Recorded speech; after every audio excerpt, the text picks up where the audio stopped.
তারা তাদের স্কুলের স্পট থেকে রওনা হয়েছে তখন রাত 3:45। এটি ফুলবাড়িয়ার জুরিসডিকশনের মধ্যে পড়েছে। ওখান থেকে 15 মিনিটের মধ্যেই ঘাটাইল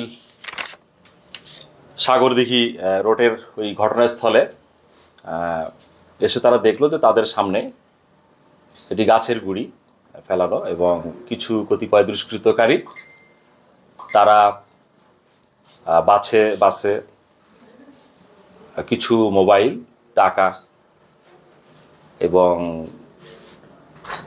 কেউ কেউ বলছে স্বর্ণালঙ্কার, কেউ বলছে ইমিটেশন, এই ধরনের কিছু লুণ্ঠন করেছে এবং তাদেরকে চাকু দিয়ে কিছু ভয়ভীতি দেখিয়ে এটি লুণ্ঠন করে তারা চলে গিয়েছে। তো এইটি হলো মূলত ঘটনা এবং ঘটনাটার সময়টা আমি একটু আগে এখানে এসে অত্র স্কুলের প্রধান শিক্ষক যিনি এই সফরে ছিলেন, যাত্রী হিসাবে ছিলেন, এবং কয়েকজন অভিভাবকের সাথেও কথা হলো, তাদের বরাতেই আমি কথাগুলো বলছি। তো আমরা যতটুকু জানতে পারলাম এখানে 99-এও ফোন দিয়েছে এবং আমাদের একটি টিমও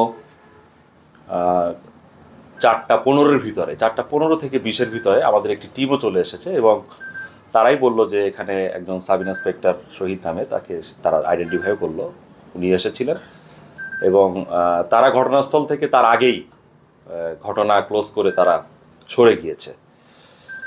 তো আমরা টাঙ্গাইল জেলা পুলিশ যখন ঘটনাটি জানতে পারলাম, আমরা ইতোমধ্যে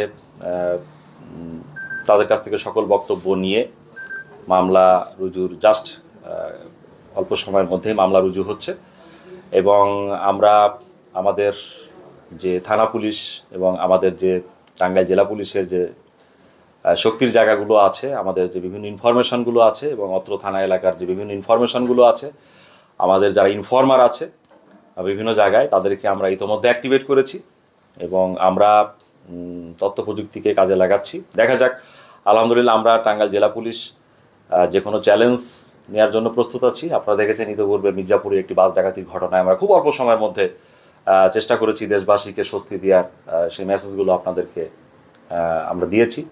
তো আমরা টাঙ্গাইল জেলা পুলিশ আমরা সর্বোচ্চ চেষ্টা করব এই ঘটনাটি ডিটেকশন করার এবং এখানে যে সমস্ত দুষ্কৃতকারী এই ঘটনার সাথে জড়িত ছিল নিশ্চয়ই আমরা তাদেরকে খুব শীঘ্রই ফাইন্ড আউট করে আইনের আওতায় নিয়ে আসবো ইনশাআল্লাহ।